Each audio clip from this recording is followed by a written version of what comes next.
What's up and welcome in. I'm Coach James. Welcome to our first question and answer session, or Q&A. Right, what do they say? We'll let our hair down, kind of throw our hat up and get into this. I wrote down the questions I got this morning, only a few, but it's okay. A lot of people are, working and grinding right now. So we'll start off, ladies first. Gentlemen, you'll understand. So Alicia asked, what's a good recommendation for a yearly training split for someone who's coming back into, i.e. fitness or strength training or what have you, right? So it's really goal dependent and individual dependent on what you're actually looking for. What I tell everybody is the first 60, 90, 120 days should be very foundational, right?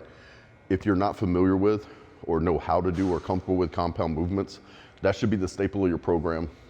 Not exactly going as heavy as you can and trying to set lifetime PRs, but more of understanding the technique and getting the formalities, if you will, of the lift down. So the very first thing I would do is start out with a 3 to up to 5 day split, focused on working through, the muscle groups, getting the feeling in the muscle, getting the weight moving, and developing a solid technique. And then from there, you can see where your body's at, right? And which way your training needs to go. Do you need to be focused more on a cutting style training? Do you need to be more focused on a bulking or strength growth size? Or do you need to take another 3 to 6 months to develop technique and get the mechanics of the lifts down? So it's very goal specific, very individual specific, but I recommend to everybody for the first 3 to 6 months, coming off a long layoff or getting into the weight room for the first time, to really develop your mechanics and technique. Boo Radley asked about a specific situation where he's rehabbing and recovering from a major tendon issue. What I'll say first is I always ask the question, what do your medical providers say? Are you in physical therapy? Have you had surgery? Those different things, because that's going to be very, very dependent. I will never go against medical advice, right? I am not a doctor. I'm a strength and conditioning coach. I got a buttload of certifications in all kind of arenas, but I did not pass my test to become an MD. So we're always going to yield to them first. If you're doing this on your own and you're just recovering, the first thing I'm going to tell you is do what your body allows you to do, right?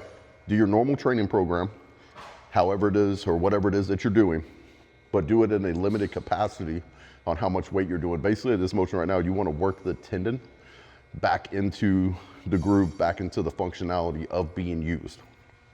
So do what your body allows you to do. John, and this goes for everybody, public service announcement. I am familiar with peptides. I do have a baseline knowledge and education for it. Why? Well, my brother is Josh Holyfield, arguably one of the best on the planet in this arena. So I do understand it, and we offer it and coach it. But I personally do not prescribe or advise, recommend, or anything in the peptide arena. I yield all that to Josh. That is his baby, his side of the house. Austin. So he asked about the hat. You always see me with a I am the problem hat. He asked, did I discover it or was it forced upon me? The reality is a couple years ago, my life made a huge change and I saw a major uptick and growth in every single arena.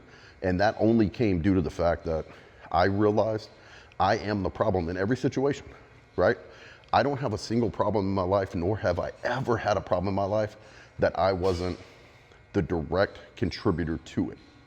And once I realized that, I was able to self-analyze and I was able to process clearer and then figure out what my role in everything going on was, and I could clean that up. And I eliminated majority of the issues and struggles I was having on a day-to-day basis and inside my own head, because I realized that I am the problem. I stopped externalizing blame and started self-analyzing and becoming self-aware of my role in everything going on. Ross, switching from cardio to strength training, weight training. What I'll tell you is go back to what I referenced with Alicia earlier, is technique, mechanics, foundation. Technique, mechanics, foundation, right? Come in for the first 3 months, and there's multiple ways you can go. I'm a huge advocate of a push-pull leg split.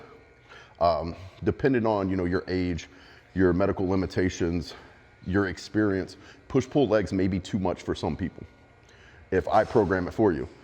So what do? We bring it down and we stay in that format of push-pull legs, right? Your push day, your pull day, your leg day, and then you repeat up to 5-6 days depending on what you're doing.